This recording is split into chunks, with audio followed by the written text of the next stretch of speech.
Bueno, buenos días, gracias por la presentación, muchas gracias realmente por la compañía, por comar la sala, es una gran satisfacción y le agradezco también a Presid por un año más, digamos, invitarme a participar de este congreso.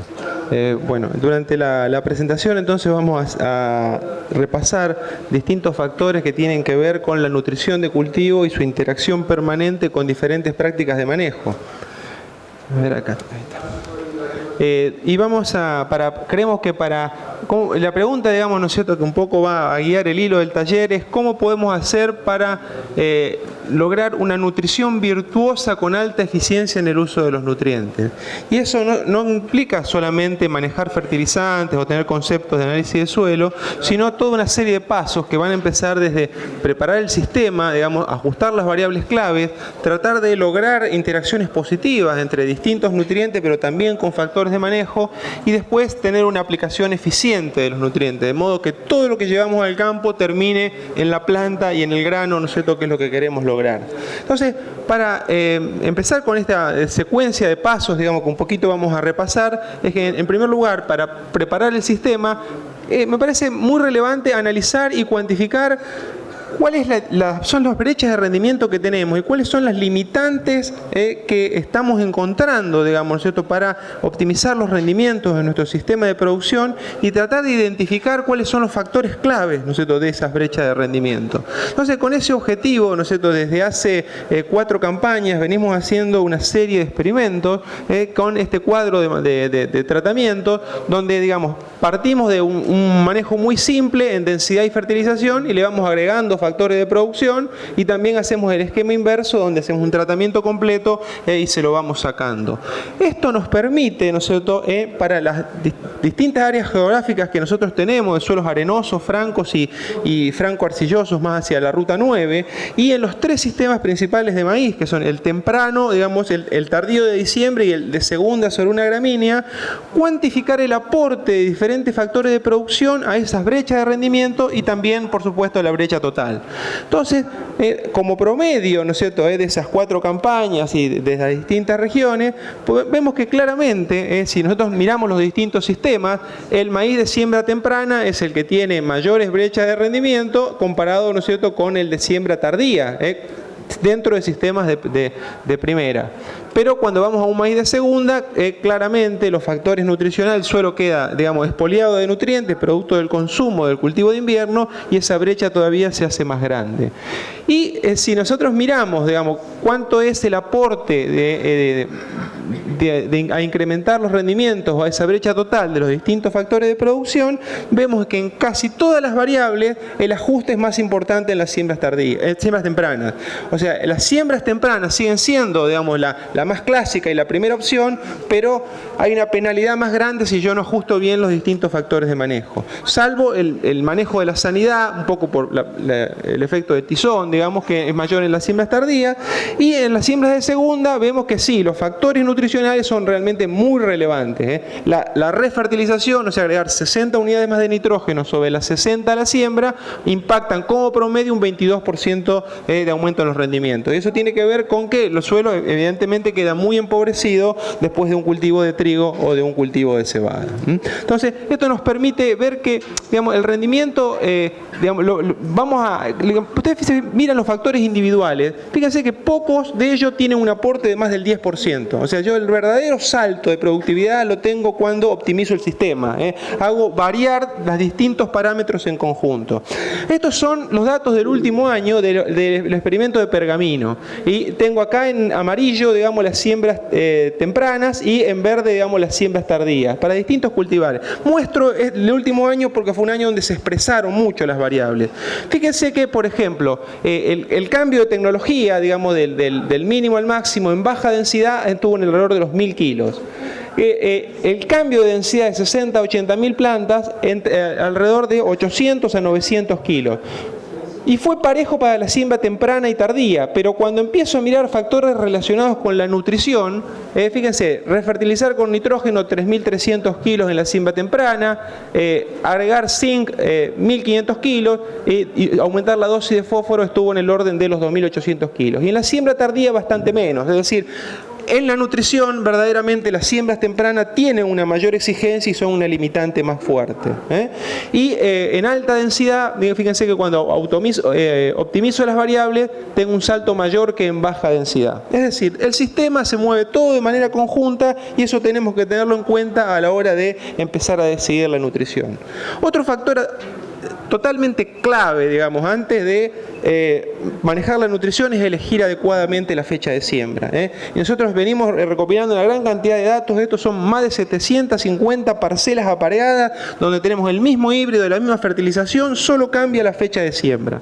Tengo en el eje horizontal el rendimiento de las siembras tempranas y hacia arriba o hacia abajo la diferencia entre temprano y tardío. Cuando es positivo, rindió más el temprano; cuando es negativo, rinde más el tardío. El punto de equilibrio lo tenemos en un orden de 10 a 11 toneladas. Depende si son parcelas de investigación, están cerca de las 11, si están ensayos de campo, más cerca de las 10 toneladas. Y un factor importante que lo seguimos repitiendo, lo seguimos viendo en esta última campaña, es que si la dosis de nitrógeno es menor a 90 unidades de nitrógeno por hectárea como fertilizante, casi siempre el tardío rinde más que el temprano. Es decir, el temprano no expresa todo su potencial porque le falta nitrógeno, que el tardío lo ha podido acumular durante el barbecho previo. Por supuesto que a medida que, como decíamos, aumenta la productividad del sitio, mejora la competitividad del temprano y vemos, si uno lo jerarquiza a través de distintos parámetros, a través de la curva de rendimiento, vemos que en serie de suelo que tienen muchas limitaciones a la productividad, como pueden ser Ramallo, un suelo de textura excesivamente fina y erosionado, o lomas arenosas, es como que siempre el tardío rinde más que el temprano independientemente del año climático. Y si lo miramos a través de los rendimientos, vemos que por debajo de un rango de 8 a 9 toneladas, en general el tardío rinde más que el temprano. Por arriba de 12, claramente, es una situación de alto potencial favorable a los tempranos, pero entre las 8 y 12 toneladas es como que tendríamos la zona de decisión en función de pronósticos climáticos, nivel de fertilidad que vamos a poner en juego y también reservas de agua. Otra mirada de lo mismo, fíjense que si uno toma el promedio de los últimos 10 años, en el 60% de los casos en pergamino, el tardío rindió más que el temprano y en el 40% el temprano rindió más que el tardío. Y si me lo miramos a través de los rendimientos, fíjense que por debajo de 9.000 kilos casi que no hay duda. Fíjense que la brecha entre temprano y tardío está en el orden de casi 3.000 kilos, son provenientes de años muy secos. En ese nivel de 9 a 12 toneladas los rendimientos se emparejan bastante y por arriba de 12 el temprano le empieza a ganar claramente al tardío. Entonces, sin lugar a duda, los maíces tempranos, las últimas campañas que está lloviendo más, han vuelto a ser lo que eran. Pero el día que vuelvan los años secos tenemos una excelente herramienta para no desestabilizar nuestro sistema, que por lo menos en nuestra región los estamos viendo muy bien. Otro factor, ¿no es cierto?, que me parece que es muy importante para lograr una nutrición virtuosa es manejar los elementos poco móviles, particularmente el fósforo, en el largo plazo. Y para eso, digamos, la gran fuente de información son los experimentos de larga duración. Yo aquí les voy a mostrar uno que no es el más clásico, el que muestro más veces, pero este es un experimento que durante 7 campañas lo llevamos en monocultivo de soja, donde probamos distintas estrategias que pasaban por un testigo, un tratamiento de suficiencia, 3 niveles de reposición, anticipado, puesto a la siembra o una parte anticipada y otra a la siembra, que daban más o menos lo mismo, y un tratamiento de reposición pero sin azufre. Fíjense los rendimientos acumulados de 7 campañas. Ese ensayo se interrumpe y luego pasamos al manejo habitual del campo. Un trigo soja y después vamos a un maíz, que es el que yo les muestro acá. Fíjense que 2 años después, fertilizando con el diagnóstico normal del productor, los rendimientos replican lo que hicimos durante 7 años, pero casi calcado. O sea, la memoria de manejo de fósforo, por supuesto, que es cuantificable a partir de distintas disponibilidades. Entonces, queda claro que el mejor manejo, por lo menos desde el punto de vista técnico, es pensar en un balance de nutrientes y tratar de por lo menos mantener los niveles de fósforo en niveles por lo menos medios y razonables.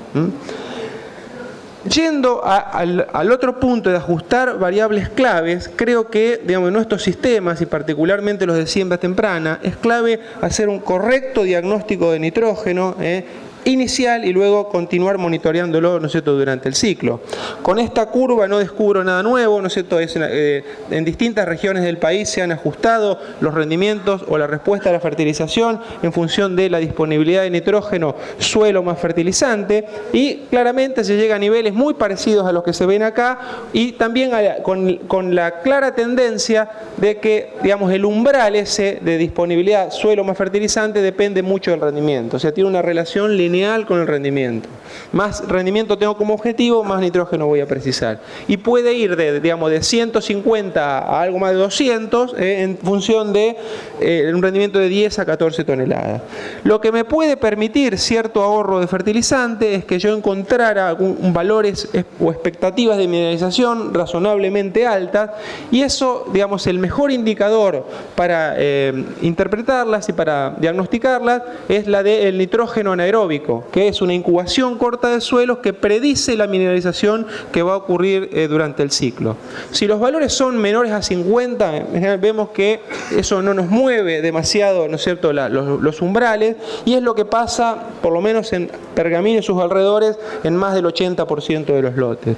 Pero si tengo valores superiores a 50, puedo empezar a descontar de estos umbrales en el orden de unos 15 unidades de nitrógeno por cada cambio de categoría. Por lo menos es lo que nos está dando, ¿no es cierto?, nuestras redes de experimentación.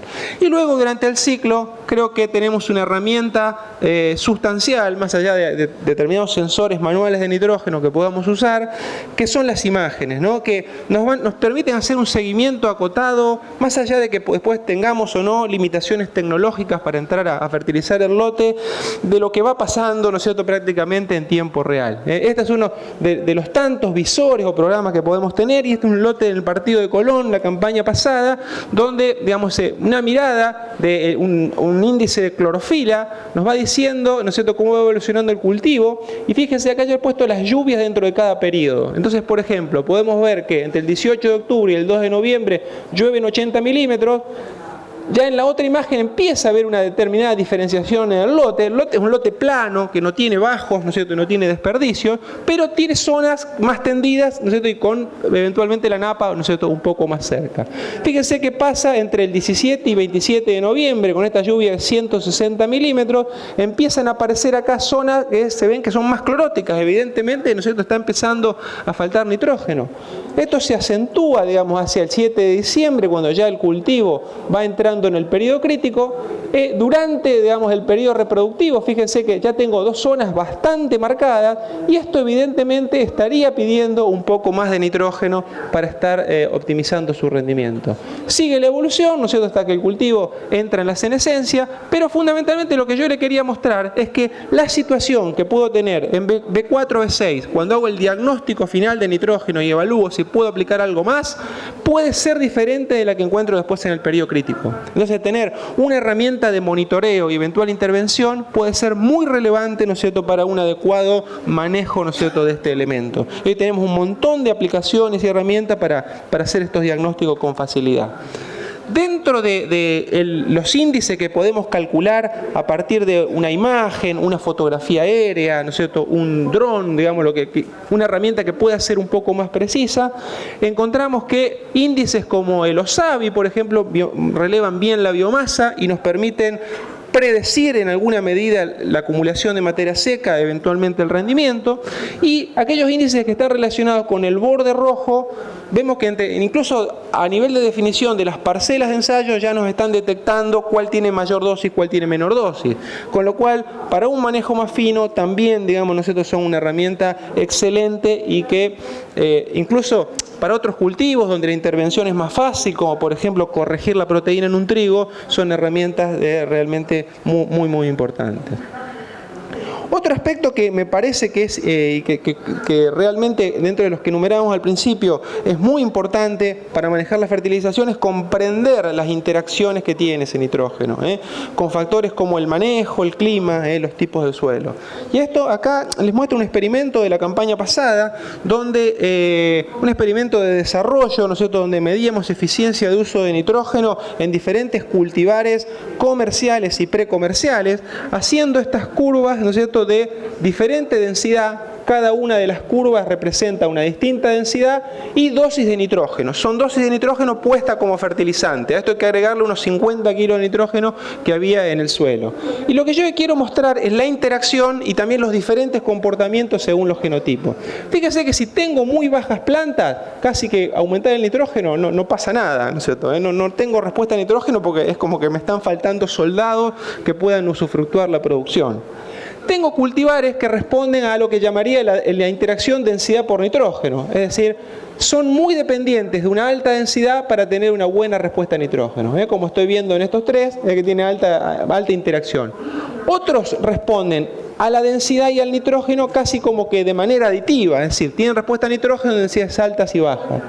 Otros tienen mejor respuesta a la densidad, pero fíjense que no mueven mucho. A medida que me voy a la derecha, no tiene gran eficiencia de uso de nitrógeno del fertilizante. Y otro tiene una mayor respuesta a la densidad y una buena tendencia en función del nitrógeno. Paso a la fecha tardía, menor rendimiento, eso me empareja un poco más todas las curvas. Entonces fíjense que incluso en las siembras tardías, ¿no es cierto?, sigo viendo el mismo comportamiento. Fíjense, en el nivel de 40.000 plantas, es como que no tengo respuesta a nitrógeno. Y fíjense que con 80 unidades de nitrógeno, si lo miro al revés, tampoco tengo grande diferencia entre densidades. Pero cuando me voy a un nivel alto de nitrógeno, empieza a haber una gran respuesta a densidad. Entonces, esa tendencia también de las densidades altas tiene que ser acompañada con la fertilización, porque si no después, ¿no es cierto?, voy a terminar penalizando el rendimiento. Yo le mostraba que en la diapositiva anterior que había 3 cultivares que mostraban interacción densidad por nitrógeno. Y fíjese acá también, o sea, aproximadamente un 50% de los híbridos actuales responden a esa interacción. Es decir, cuando aumento la densidad tienen más respuesta a nitrógeno que cuando manejo una densidad baja. Y otros, de manera independiente, tienen más respuesta a la densidad o más respuesta al nitrógeno. Entonces, muy importante, los semilleros están recopilando esa información y es muy importante pedírsela porque vemos comportamientos muy distintos. Para ejemplificarlo, y son todos casos reales, ¿no es cierto?, yo me puedo encontrar, ¿no es cierto?, con cultivares que tienen un comportamiento que yo puedo llamar estable, como veo aquí, sin grandes, diferencias entre densidades y sin tanta respuesta a nitrógeno, si lo quiero ver de esa manera. Al lado puedo tener otro con el mismo manejo, con el mismo clima y ambiente y suelo, que es más sensible a nitrógeno. O sea, no tengo tanta distancia entre las curvas de densidad, pero hacia la derecha se me mueve mucho con mucha respuesta a nitrógeno. Otros son más sensibles a la densidad, pero se saturan con niveles de nitrógeno más bajos, como veo acá. Mucha respuesta a densidad sin tanto nivel de nitrógeno. Y hay otros que son representativos, tal vez es el comportamiento más común, que son sensibles a la interacción densidad por nitrógeno. Es decir, en niveles de densidades bajas no hay tanta respuesta a nitrógeno, pero la curva se hace con mucha más pendiente cuando, ¿no es cierto?, voy en densidades altas. Entonces, en este caso, casi que tengo que pensar en una cantidad de nitrógeno por planta. ¿Cuánto nitrógeno por hectárea? ¿Cuánto nitrógeno voy a estar poniendo en juego por planta? Buscando también esa intensificación productiva y comprendiendo que los sistemas están en permanente evolución, la última campaña hemos introducido también el factor espaciamiento para ver cómo nos modifica la captura y la eficiencia de uso de nitrógeno. Entonces, en este esquema, con fertilizaciones a la siembra en B6 o dividida, evaluamos siembras, a 35 centímetros, que es lo que tenemos a la izquierda, a 70, que es lo que está más a la derecha, o a 35 con un aumento de 10% en la densidad de siembra, que es lo que vemos en azul. Y por último, probamos 2 tratamientos donde le agregamos 20 unidades de nitrógeno en la floración, que es una práctica que en Estados Unidos se está haciendo bastante. Cuando miramos los momentos de aplicación, no hubo grandes diferencias. Un poquito más la aplicación dividida, pero no hubo grandes diferencias. Y lo que sí nos dio muy bien fue la refertilización hacia el estado de antesis, el estado de hoja bandera. Cuando evaluamos el espaciamiento, no encontramos diferencias entre 35 y 70, pero cuando a 35 le aumentábamos la densidad de plantas, en realidad buscamos 20% más, pero en plantas logradas pasamos de 80 a 88.000 plantas, ahí sí lográbamos un aumento significativo de rendimiento. Tendremos que ver si a 35 caben más plantas o es un efecto de densidad, que todavía no lo separamos en ese experimento. Y ¿cómo modifica, ahora importante, cómo modifica el sistema, ¿no es cierto?, esa siembra en hileras más angostas. Lo que sucede es que el cultivo acumula mucha más biomasa en los primeros estadios.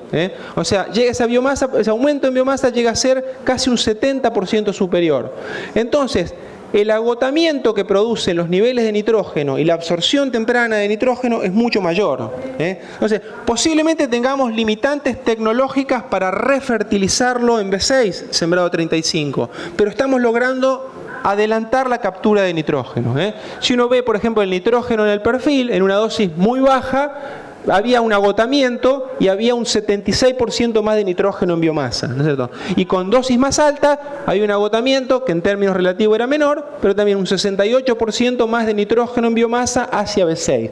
Entonces, a lo mejor para situaciones de napas altas, de riesgo de lixiviación, puede llegar a ser algo favorable para lograr una recuperación más temprana de nitrógeno y de esa manera, ¿no es cierto?, estar disminuyendo los riesgos de pérdida. Respecto de las aplicaciones hacia floración, trabajos realizados en Estados Unidos están mostrando que, digamos, hasta en tesis, la eficiencia de recuperación está en el orden del 50 al 60%. Es decir, los cultivares actuales acumulan mucho nitrógeno durante la etapa de llenado de grano y todavía podría ser eficiente una fertilización hasta ese momento. De modo que tengo mucho tiempo para manejar el nitrógeno y estar haciendo reajustes, y vemos que es una práctica promisoria también. Después habrá que ver, como decíamos, la variante tecnológica de cómo se puede llegar a agregar. Pero, digamos, los resultados aparentemente son bastante buenos y es posible hasta ese estado todavía estar agregando nitrógeno. Finalmente, un párrafo más, ¿no es cierto?, sobre lo que es la aplicación eficiente de nitrógeno. Y de ese punto de vista, nosotros vemos que, digamos, cuando nos toca hacer aplicaciones tardías, con altas temperaturas, ¿no es cierto?, sin la posibilidad de incorporar ese nitrógeno, con rastrojo en superficie, ¿no es cierto?, y sin un pronóstico de lluvia cercano, digamos, existe la posibilidad de mejorar la eficiencia de recuperación y disminuir las pérdidas con el uso de diferentes inhibidores. Por ejemplo, aquí vemos en fecha tardía para 2 niveles de nitrógeno los rendimientos de tratamiento con urea, pero estos lograron ser mejorados, por ejemplo, cuando usamos una urea protegida. Este es el inhibidor tradicional, el Agrotyne. Este es un inhibidor un poco mejorado, ¿no es cierto?, como es el Limus, que tiene una doble protección, pero también estamos evaluando algunos polímeros que, digamos, tendrían cierta, digamos, a lo mejor una cierta aplicación o cierta liberación un poco más gradual y que podrían ser útiles, digamos, para disminuir la lixiviación. Esta campaña que tuvimos lluvias de hasta 300 milímetros, ¿no es cierto?, en la zona en el mes de diciembre y enero, en estas siembras tardías resultaron ser bastante alentadores. Hubo entonces una mejora en los rendimientos del orden de 400 a 800 kilos por reducir la volatilización, pero también con determinados productos especiales, digamos, llegamos hasta 800 kilos por atribuirles a prevenir la lixiviación. Son todas herramientas puntuales para casos específicos, pero que también nos pueden ayudar a ese objetivo, ¿no es cierto?, de ser lo más eficiente, ¿no es cierto?, y tener un círculo virtuoso en el uso de nitrógeno.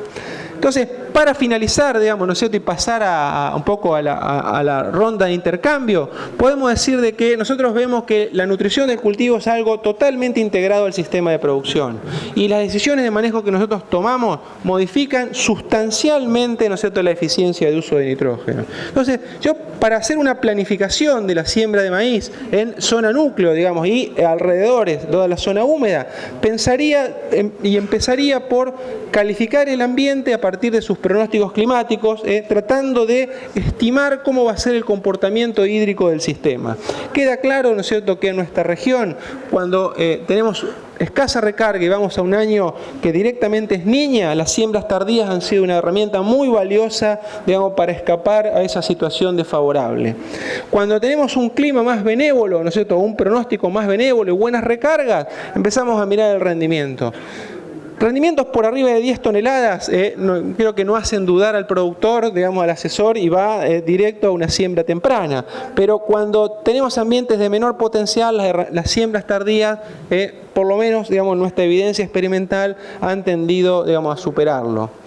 Dentro de cada esquema, ¿no es cierto?, vamos a mirar los ambientes donde vamos a producir. En aquellos ambientes superiores, la genética la vamos a elegir por potencial, vamos a ir a altas densidades, con ajustes de nitrógeno altos, una aplicación de fósforo, digamos, de reposición o reconstrucción. Siempre los ambientes superiores están más esquilmados de fósforo porque son los que más le hemos sacado. Y vamos a manejar el zinc y el azufre en función de los niveles en suelo, si hay aportes de azufre por la napa, ¿no es cierto?, pero con una fuerte sesgo hacia el fósforo porque son ambientes altamente extraídos y buenas posibilidades de ajustar alto el nitrógeno. Cuando vamos a ambientes medios ya empezamos a buscar más estabilidad con la genética, densidades un poco más conservadoras. El ajuste de nitrógeno depende del rendimiento, como decíamos, y empieza a bajar. Y también, digamos, en el fósforo nos encontramos con niveles que generalmente son un poquito más altos que en el caso anterior. Para ambientes inferiores en siembras tempranas o ambientes medios en siembras tardías, ya empezamos con la búsqueda de estabilidad, ¿no es cierto?, de estabilidad de la genética, estabilidad de las densidades, y todo el ajuste, digamos, de nitrógeno, fósforo y nutriente va en consecuencia con un ambiente más tranquilo, ¿no es cierto?, y de menor expectativa de rendimiento. Ya nutrientes complementarios, ¿no es cierto?, como podría ser el zinc, solamente en situaciones extremas con niveles bajos y pHs altos que tienen que ver con una fuerte fijación. Y, digamos, en el peor de los escenarios, con fechas tardías, ambientes de inferior calidad, vamos a buscar directamente la rusticidad con un manejo de fósforo y nitrógeno. Yo creo que toda esa configuración de ambiente viene antes y después vamos con los nutrientes. Con un ambiente bien calificado, casi nunca, digamos, vamos a tener un uso eficiente o un círculo vicioso, digamos, donde los nutrientes que ponemos en juego no puedan ser bien aprovechados. Por último, cabe decir que esta calificación no es estática. Durante el ciclo puede modificarse y nosotros tendremos que tener las medidas y las variables de monitoreo y reajuste para llevar al sistema a su situación real, digamos, y fertilizarlo en consecuencia. Bueno, dicho esto, ¿no es cierto?, abrimos el debate y un espacio para preguntas, así que bueno. Bueno, muchas gracias.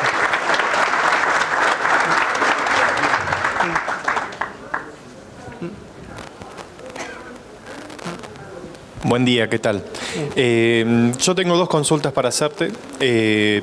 Mencionaste, bueno, como fuente importante el zinc en la aplicación en maíz, ya no hay nada que discutirle.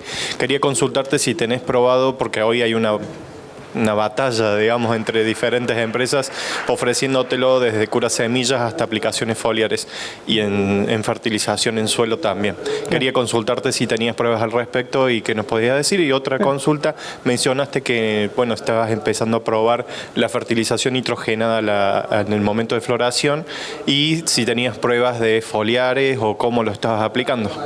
Bueno, respecto de lo primero, nosotros todas las formas de aplicación son útiles y tienen respuestas parecidas, ¿no es cierto?, con conceptos distintos. Yo cuando voy a un tratamiento de semilla tengo una máxima eficiencia, pero tengo limitaciones en la dosis porque puede ser fitotóxica. Cuando lo hago al suelo, por ejemplo, impregnando un fertilizante fosforado con zinc, tengo una eficiencia mucho menor de recuperación y eso lo compenso con una dosis más alta que puedo poner. Teniendo en cuenta un ajuste de la dosis, ¿no es cierto?, todas las formas andan bien, ¿no es cierto? Yo veo que las aplicaciones, digamos, en mezclas con los fertilizantes de base o impregnaciones, ¿no es cierto?, se han vuelto exitosas porque no modifican en nada la tecnología de producción, digamos, ¿no? Y si bien no es lo más eficiente, es varias veces menos eficiente que un tratamiento foliar, por ejemplo, pero deja residualidad y con una mayor dosis me lo compenso y tengo buena respuesta igual. Y respecto de lo segundo, las aplicaciones nosotros en Antesis las hicimos con urea aplicada en el suelo sin incorporación. Es un experimento, por supuesto, y nosotros lo podemos hacer de manera manual, ¿no es cierto? Eso hay que ver cómo lo llevamos a la tecnología. En Estados Unidos se aplica mucho urea con aviones, eso sería un poco costoso para nosotros, pero bueno, después habrá que ver la forma de implementación. Los foliares pueden llegar a ser útiles, ¿no es cierto?, pero para un retoque de nitrógeno, ¿no es cierto? Yo lo veo, digamos, más útiles para caso de trigo, cebada, ¿por qué? Porque yo quiero modificar un proceso, como es la acumulación de proteínas, ¿no es cierto? Entonces, directamente entre hoja bandera y antesis, donde hay una fuerte partición a proteína, intervengo. Acá es como que quiero modificar el volumen global, digamos, de nitrógeno, entonces es como que es una cuestión de masas también, o sea, necesito cierta cantidad. Lo que hay una fuerte evidencia que la tasa de absorción, ¿no es cierto?, y también la eficiencia de aprovechamiento empieza a caer recién en R3, ¿no es cierto?, y no en antesis, ¿no? Entonces, bueno, es una posibilidad de un retoque, especialmente para años húmedos, ¿no? Sí. No la aprovecha después, perdón, el azufre de la napa. No la aprovecha después que el requerimiento de azufre es previo, digamos, o en el arranque del crecimiento del cultivo. Claro.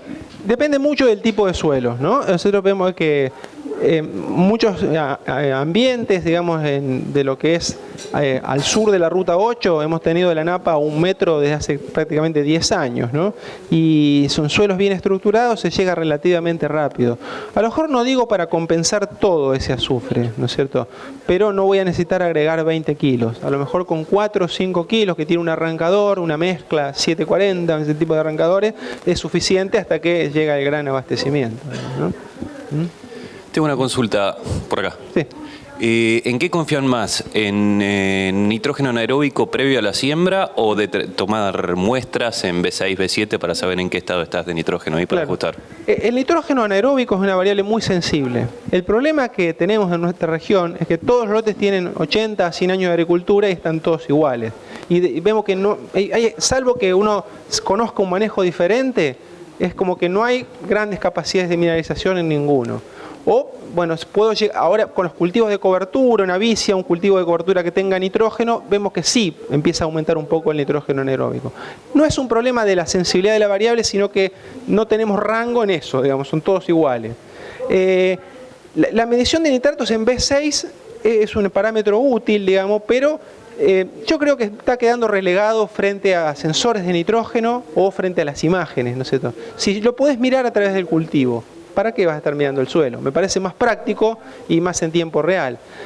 La limitación a veces pasa por el hecho de que el cultivo, es cierto, expresa cada vez más su deficiencia a medida que avanza en el ciclo. Por ahí cuando yo veo que estoy corto, estoy en B9 y después me cuesta entrar, ¿no es cierto?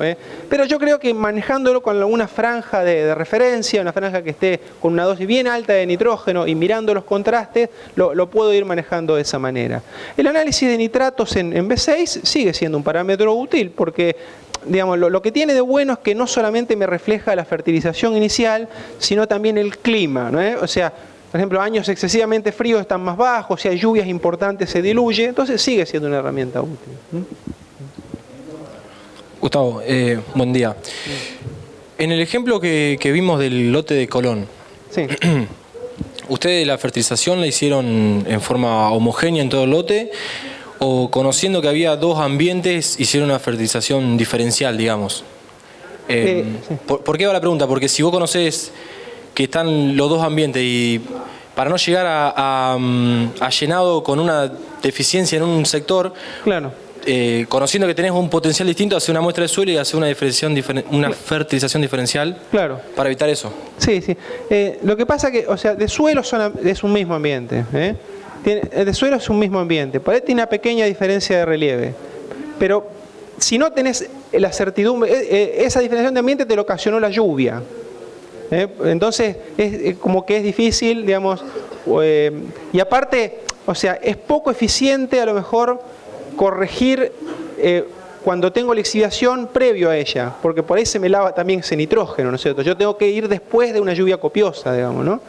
Entonces, pero es cierto, o sea, si uno lo puede identificar previamente, tiene todos los parámetros de suelo o la foto de años anteriores para hacerlo, etc. Pero en este caso la diferenciación ocurrió por un evento extraordinario, podemos decir, y frente a esto lo estaba planteando la utilidad de las imágenes, ¿no?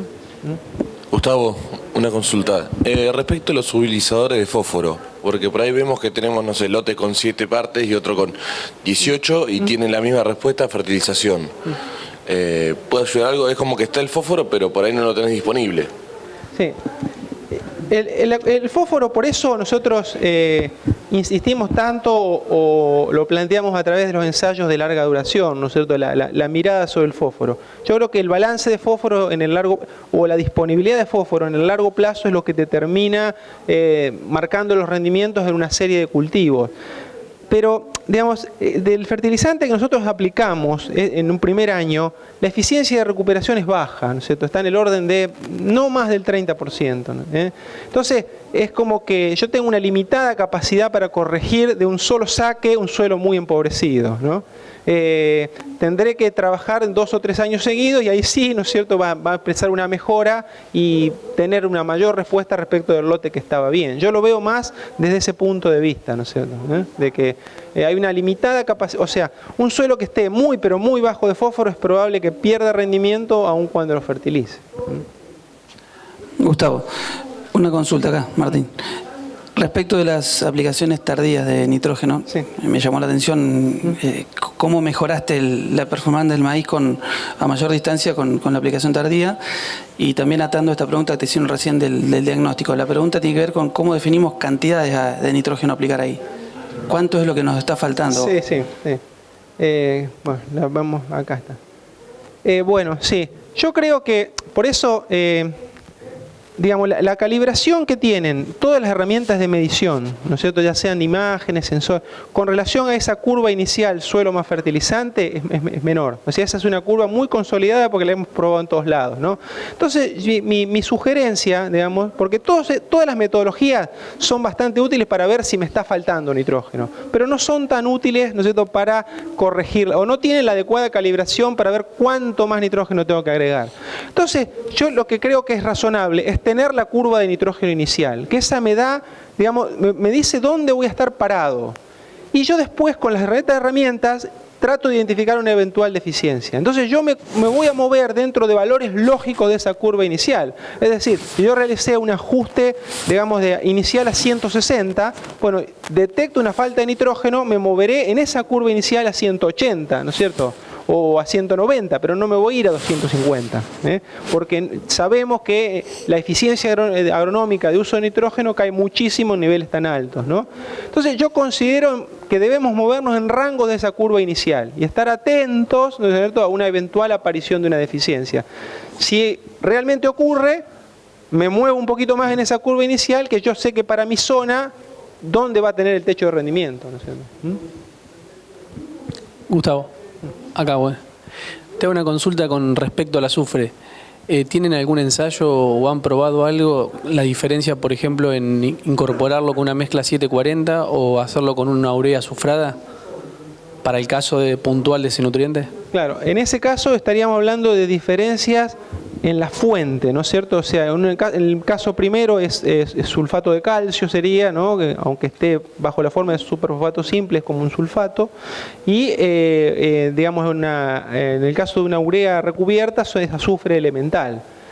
Yo creo que en el ciclo de cultivo lo de azufre elemental, por más que sea micronizado, tiene una menor disponibilidad, ¿no? Entonces, idealmente no debería ser todo como azufre elemental, sino un 50%. O sea, el hecho de estar micronizado y la actividad microbiológica que tengo en el verano va a hacer que una parte de ese azufre esté disponible, pero probablemente un poco más lentamente, ¿no? Me parece que sí son aceptables las fuentes que tienen 50% sulfato y 50% azufre elemental, Claro, sí, o también hay mezclas químicas, ¿no es cierto?, que tienen esa composición. O ponerlo de las dos maneras, ¿no es cierto?, una con el azufre y otra con el arrancador y otra con el nitrógeno. Lo que sí hemos visto que, por ejemplo, en aquellos casos que se usa una fuente fosforada pura al inicio, ¿no?, y el azufre se aplica en B6, B7, B8, el cultivo tiene respuesta igual, similar eficiencia agronómica. Los sulfatos son solubles y terminan ingresando al sistema sin problemas, o sea que no es necesario que ponga todos desde la siembra. Gustavo, acá de vuelta. Volviendo un poquito al tema de acercar líneas con el desarrollo de la biomasa, como mencionaste, ¿han probado, han tenido en cuenta el tema de el método ese de hileras apareadas, ¿Lo has sentido nombrar? ¿Lo han probado? Claro. Sí, o sea, el tema de hileras apareadas, lo que yo he visto, ¿no es cierto? No lo he visto en Argentina, lo que yo he visto en Estados Unidos es, en definitiva, consiste en dos surcos que van casi a la par uno del otro. Y lo que tiene de mejora, digamos, es que en la siembra, la velocidad, digamos, de siembra, de giro de lo que sea una placa neumática es la mitad, ¿no es cierto? Lo que eso aumenta la calidad de siembra. Pero en la práctica es casi una siembra en hileras anchas, digamos, ¿no? ¿No es cierto? Porque no es como que hay una planta en el medio, sino que son dos formas, digamos, de una misma línea casi en lo agronómico.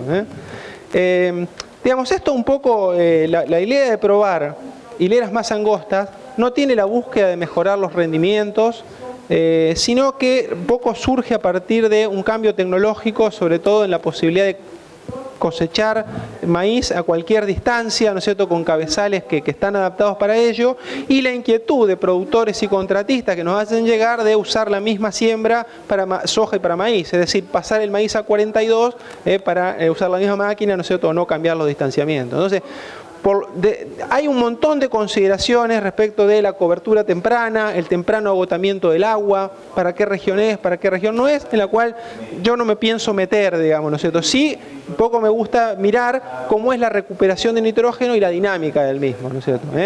Sobre todo teniendo en cuenta que ese maíz va a ser ya difícil de refertilizar, entonces queremos ver si haciéndolo toda la siembra, digamos, en siembras angostas podemos disminuir los procesos de lixiviación, digamos, ¿no? Que fue lo primero que empezamos a estudiar y trabajar.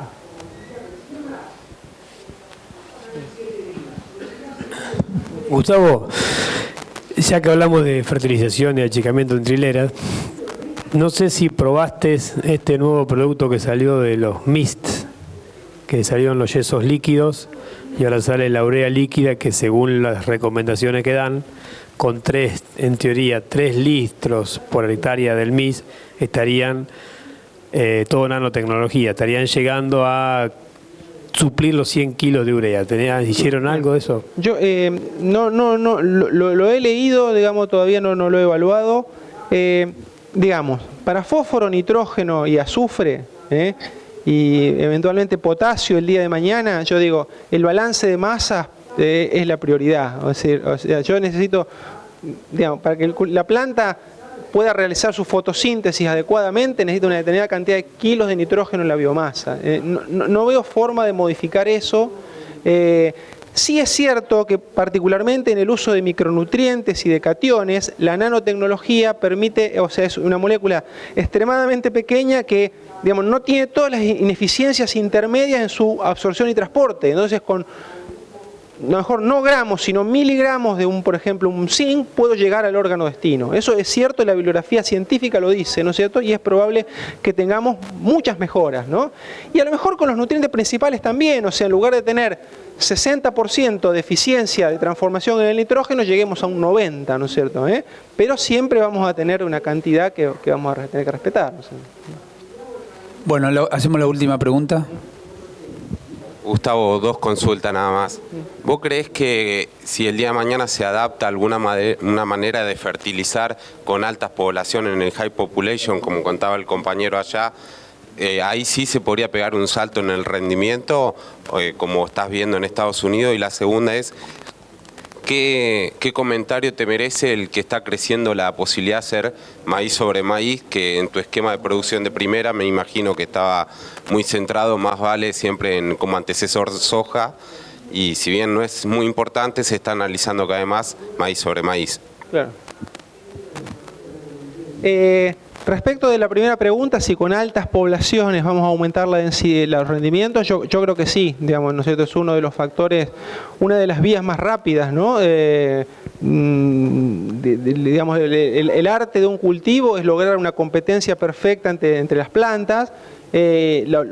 Cada vez la genética tiene mayor tolerancia a los estrés, digamos, ¿no? Con lo cual la tasa de crecimiento, digamos, en la cual se produce aborto de granos es más baja, ¿no es cierto? Entonces, si uno logra seguir bajándola, va a poder poner más poblaciones. De hecho, ¿no es cierto? Nosotros vemos que si bien es una En secano es una recomendación muy difícil de dar, porque nosotros no conocemos el año climático, pero si ustedes fijan los ensayos que mostraba hoy de densidad por nitrógeno, yo tenía densidad de 120.000 plantas y el rendimiento en general no caía. O sea, está bien, el año pasado fue un año extraordinario, pero bueno, entonces la tolerancia es muy alta y creo que va a ser una vía para incrementar los rendimientos. Lo que pasa que es una vía con riesgo, ¿no es cierto? Entonces sabemos que en 80.000 plantas estamos cerca y bueno, tomar la decisión de ir más arriba es costoso económicamente y también el riesgo aumenta exponencialmente, ¿no es cierto? Entonces, pero no cabe duda que en el futuro va a ser una de las herramientas, ¿no es cierto?, para